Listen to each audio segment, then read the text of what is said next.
Hey, how's it going? So today I'm going to talk about American foreign policy. American foreign policy is a complete disaster, and it is hurting the Americans most of all, okay? And so you have to understand that the people who are running American foreign policy right now are the most incompetent people ever that has ever run the foreign policy of a major nation, of even a second or third tier nation. The American foreign policy establishment, they're morons. They are complete fools. And let me explain why. Because right now what's going on is that these guys are completely hysterical.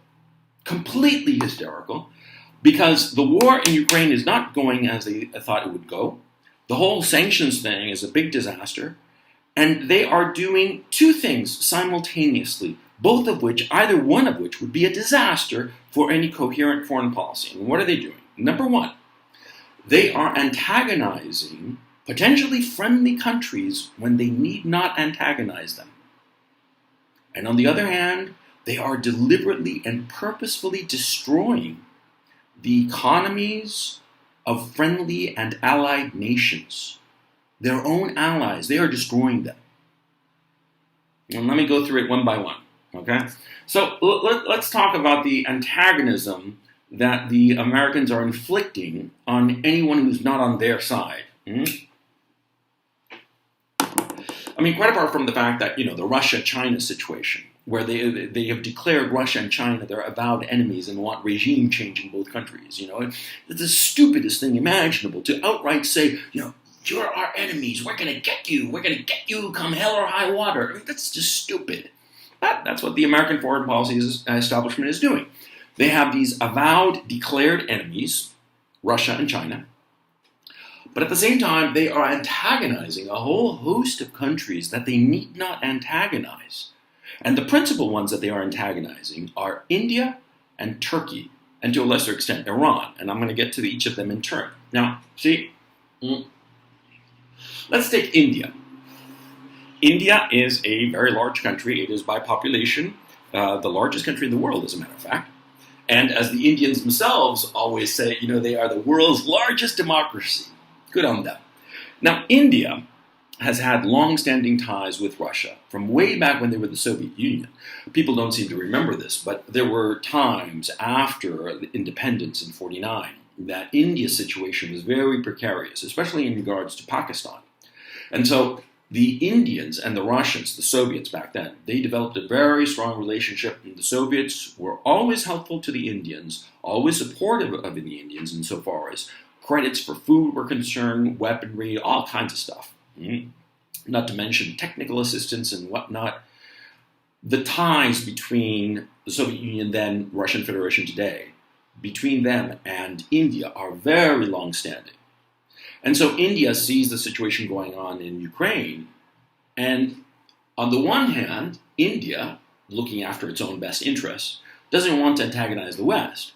But on the other hand, they don't want to antagonize a country that is right on their back door, who has always helped them over the decades, and on top of that, is their major supplier of energy.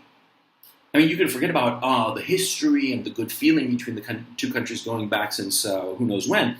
The fact that right now India depends on the energy supply from Russia, well, what does that tell you? Are the Indians going to piss off the Russians? Hell no, of course not,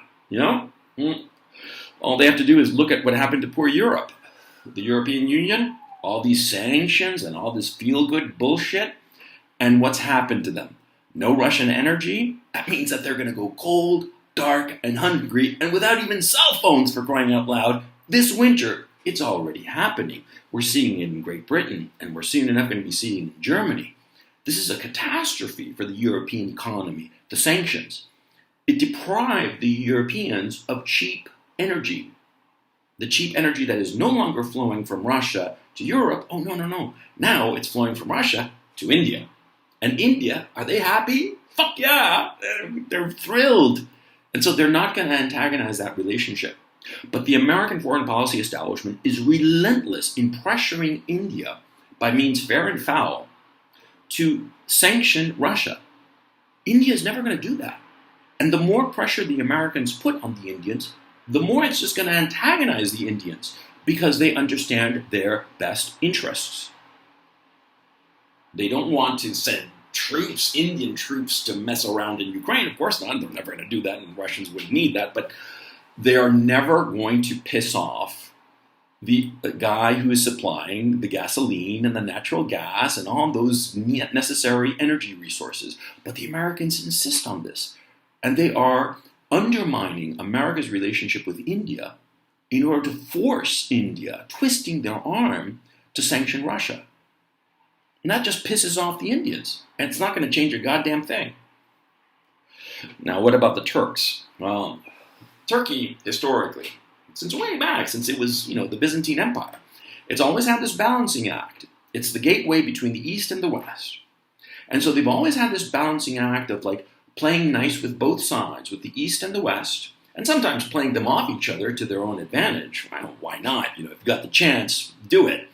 But the Turks, Erdogan, now, they have no interest in pissing off the Russians, but the American foreign policy establishment is pressuring the Turks, twisting their arms to get them to get on the sanctions bandwagon, which, again, the Turks, just like the Indians, see what's happened insofar as the European economy is concerned, and they want no piece of that, especially because Turkey's domestic economic situation is very precarious. The lira there, nothing to do with me, but the lira there is, oh boy, all kinds of trouble there, right? And so the Americans are twisting the arm of the Turks. And then what did Putin do? I mean, you got to admire the brilliance of the man. Whatever you might think of him, the guy is sharp. The guy is smart and very rational. Because of the destruction of the Nord Stream pipelines, and because the Ukraine, the Zelensky regime, has cut off the pipelines from Russia to Europe, they cut them arbitrarily for no reason. It wasn't the Russians who shut it off.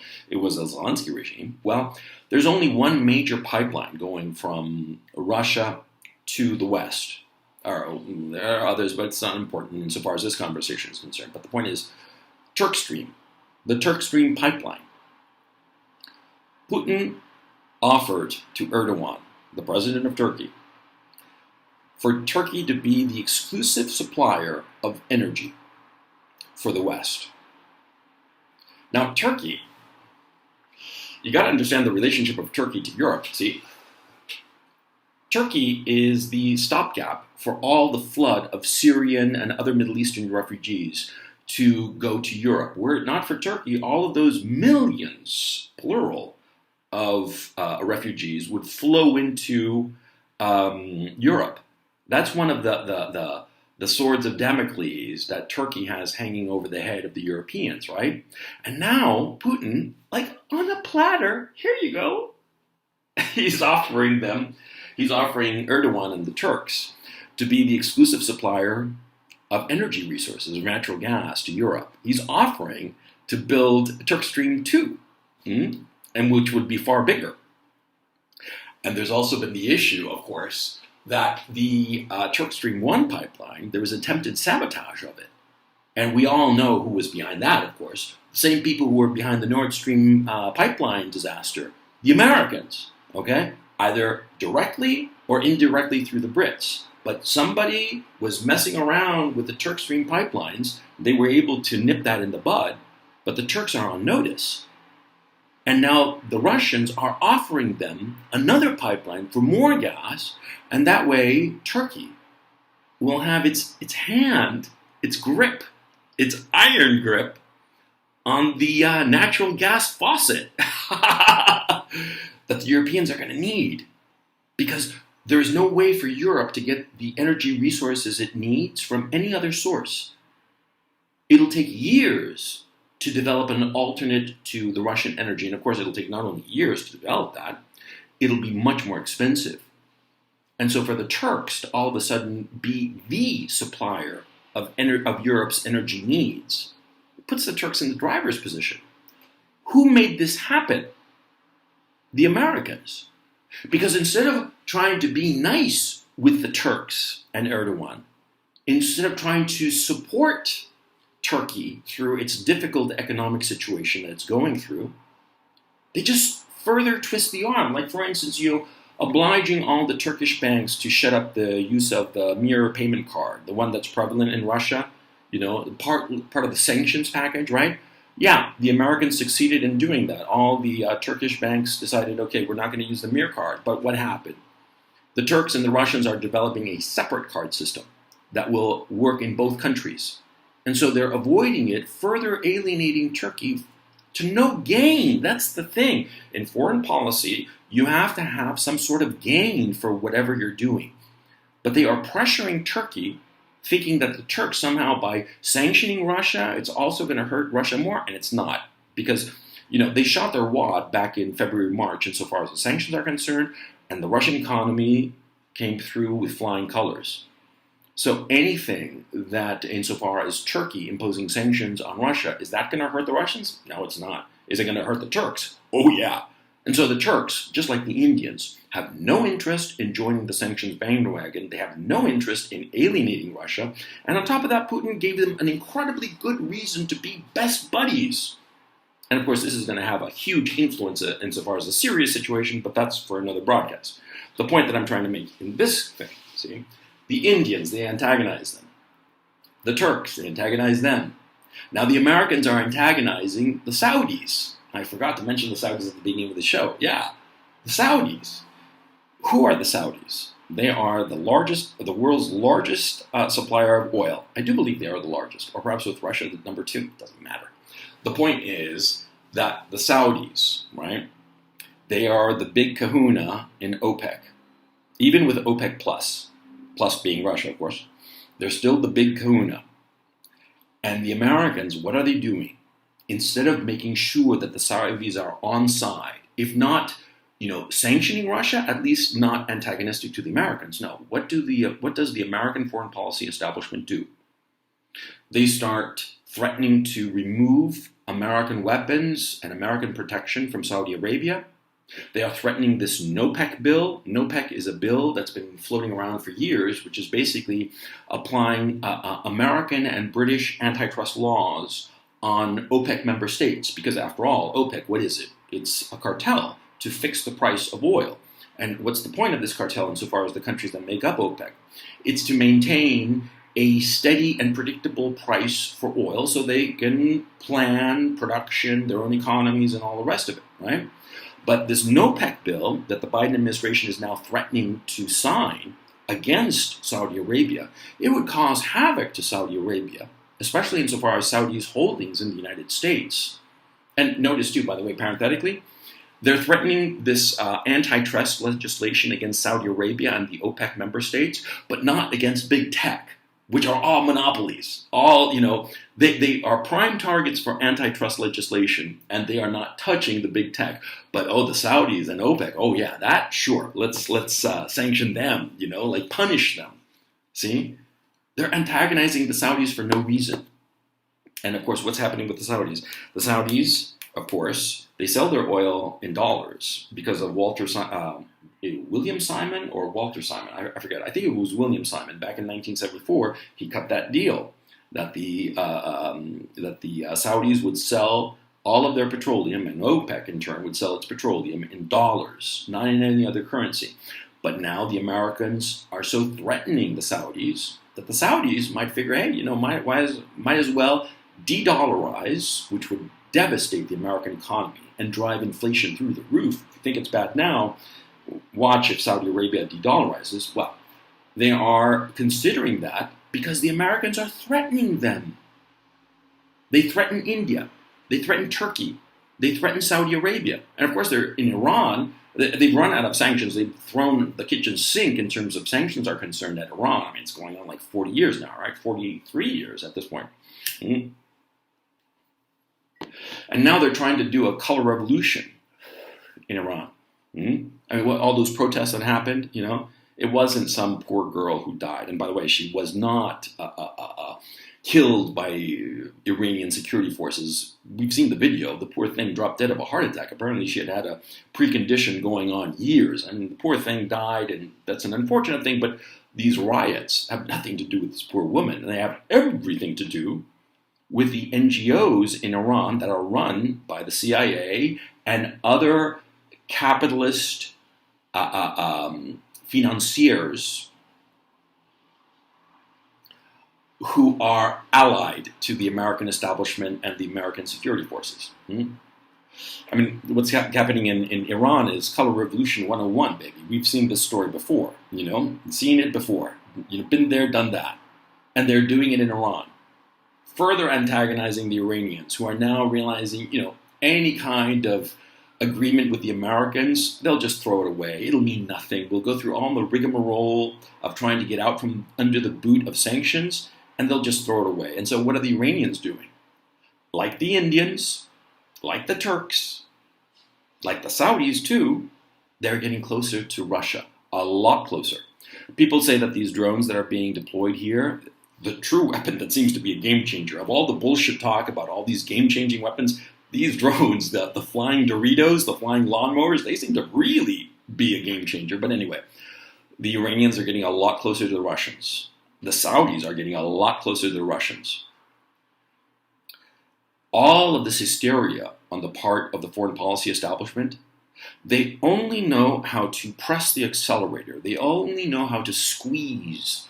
They only know how to threaten and bully, instead of working with these countries, understanding the motivations of these countries, trying to work with them, trying to improve the situation, the internal domestic situation of, say, Turkey, which really needs it, or India, or Iran, or Saudi Arabia. No. It's this bullying tactic. And so it alienates these countries. And these countries are extraordinarily important for what they produce insofar as oil is concerned, or their geographic position, which is so crucial in the case of Turkey, or for the fact that India is the future. I mean, whatever you might think of China, India, and the other countries around the world, the big ones, India is the future. It has this enormous population, extraordinarily well educated. I mean, people say that it's going to be China's century. It might be India's century, quite frankly. And I say that with admiration, and I'm not trying to belittle any country. I'm just saying, the demographic facts of India. They are now a big deal, and they will become an even bigger deal. And who is their best bud? The Russians, which is exactly what the foreign policy establishment of the United States does not want to happen, but it is happening because of what the foreign policy establishment in the United States is doing right now. And then they go around like headless chicken, trying to find some source of oil to replace the energy needs of Europe, to replace some of the energy needs of the United States, and no success, no joy. They're going everywhere instead of the people that they should be going to, which is Iran and Saudi Arabia, and of course Russia, and making nice with them. But no, they only know how to hit the accelerator.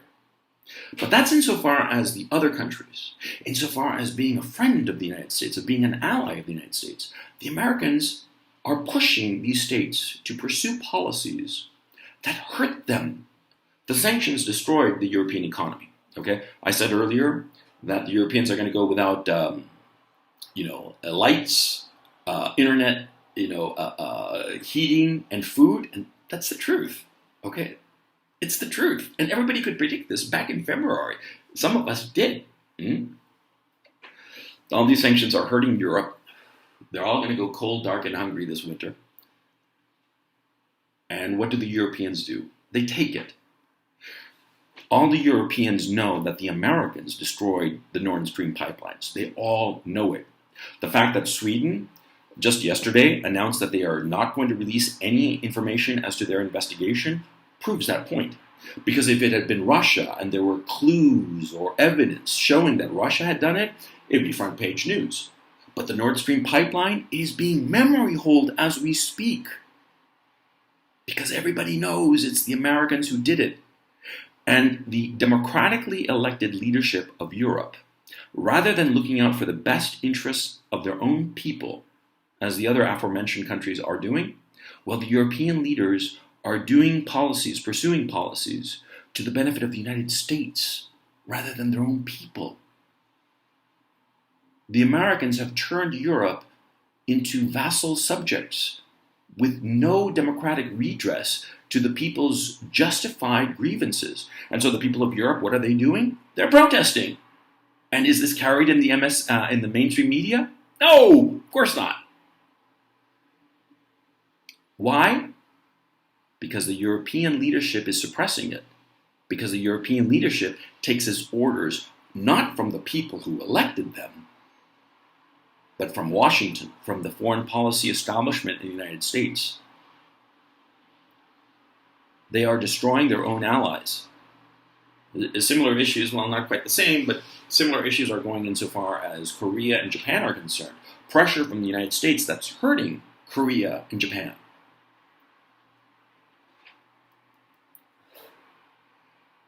What is happening insofar as the foreign policy establishment of the United States is concerned, the reason that they are hysterical, the reason they are alienating people who potentially could be friendly to them and crushing their own allies, is because the foreign policy establishment of the United States recognizes that the global American empire is collapsing. I've only been talking about the foreign policy stuff. I haven't been talking about the domestic economic situation in the United States. The United States is an empty shell, industrially speaking.